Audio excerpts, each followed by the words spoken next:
నిర్గమకాండం 18వ అధ్యాయం 9వ వచనంలో అదే ఉన్నది. ఏమన్నంత చూడండి ఒకసారి. యెహోవా ఐగుప్తుల చేతుల నుండి విడిపించి ఇశ్రాయేలీయులకు చేసిన మేలంతటిని గూర్చి ఇత్రో సంతోషించును. ఎవరండి ఈరోజు ఎదుటివారు బాగా ఉంటా సంతోషించేది, ఆనందంతో ఉంటే సంతోషించేది ఎవరండి? మంచి ఉద్యోగం దొరికితే సంతోషించేది ఎవరండి? ఈ రోజున మన ఇరుగు వాళ్ళ గురించి కూడా మనకు అసూయ కలుగుతుంది. ఎందుకు? నా స్నేహితుడు నాతో పాటు చదువుకున్నవాడు, నాతో పాటు పడుకున్నవాడు, నాతో పాటు తిరిగినవాడు నాకంటే మంచి జాబ్ తెచ్చుకుంటే నాకేమన్నా సంతోషం కలుగుతుందండి? కలుగుతుందా? ఈరోజు అటువంటి పరిస్థితుల్లో ఉన్నారండి మనుషులంతా కూడా. ఇదిగో ఇత్రో అనబడిన మోసే మామగారు ఇశ్రాయేలీయులకు దేవుడు మేలు చేస్తే సంతోషిస్తున్నాడు. ఈ రోజు క్రైస్తవులైన మనం ఎలా ఉండాలి అంటే, ఇదిగో మన పక్కన ఉన్నవాడు అన్యుడైనా, దేవుడు నమ్ముకున్నా నమ్ముకోకపోయినా తర్వాత విషయం, మన పక్కన ఉన్న వాడికి మేలు జరిగితే, సంతోషం జరిగితే, కుటుంబం కలగా ఉంటే, ఆ కుటుంబంలోని భార్య భర్తలు పచ్చగా ఉంటే, కుటుంబంలో గొడవలు లేకుండా ఉంటే, ఆ కుటుంబాన్ని చూసి క్రైస్తవుడు ఏం చేయాలంటే సంతోషించాలండి. అరేనేమో అన్యులరా వారిని బట్టి మనకు సిగ్గు కలగాలి. అన్యులు సంతోషంగా ఉంటున్నారు, వారి కాపురం చక్కగా ఉంటుంది, వారి అన్యుల దాంపత్య జీవితం చక్కగా ఉంటుంది, కుటుంబ జీవితం చక్కగా ఉంటుంది.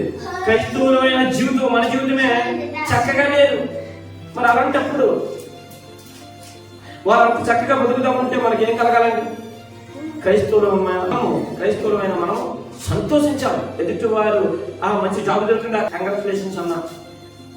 చక్కని వివాహం జరుగుతుందా అన్నా, హ్యాపీ మ్యారేజ్ లైఫ్ అన్నా. మంచి కంపెనీలో మంచి ప్లేస్మెంట్ దొరికిందా, మంచి కాలేజీలో సీట్ దొరికిందా, చెప్పాలని సంతోషించాలండి. దేవుడు నా కృపను బట్టి, కృపను బట్టి మనం సంతోషిస్తున్నామయ్యా అని. అంతేగాని ఏ తలను బట్టి, వారికి ఉన్న ఉద్యోగాలను బట్టి, వారికి ఉన్న డబ్బును బట్టి, వారికి ఉన్న పేరు ప్రఖ్యాతలను బట్టి ఈడెప్పుడు పోతాడా,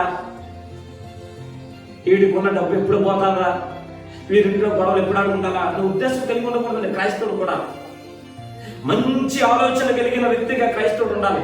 అలాంటి ఆలోచన కలిగిన వ్యక్తిలోనే మోసే మా కనబడుతున్నాడని, తన అల్లుడికి మంచి ఆలోచన చెప్పిన వాడిగా కనబడుతున్నాడు.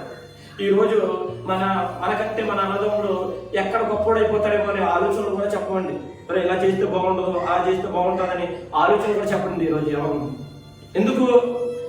మన అన్నదమ్ముడు మనకంటే కింద స్థాయిలోనే ఉండాలి, మన ఇరుగు పొరుగు వారు మనకంటే కింద స్థాయిలోనే ఉండాలి, మన బంధువులు మనకంటే కింద స్థాయిలోనే ఉండాలని ఆలోచన కలిగిన వ్యక్తులు చాలా మంది ఉన్నారు. అలా కలిగి ఉన్నావు అంటే కనుక నీ నాశనానికి నువ్వే గొయ్యి తొడుగుకుంటున్నావు సంగతి అర్థం చేసుకోవాలి.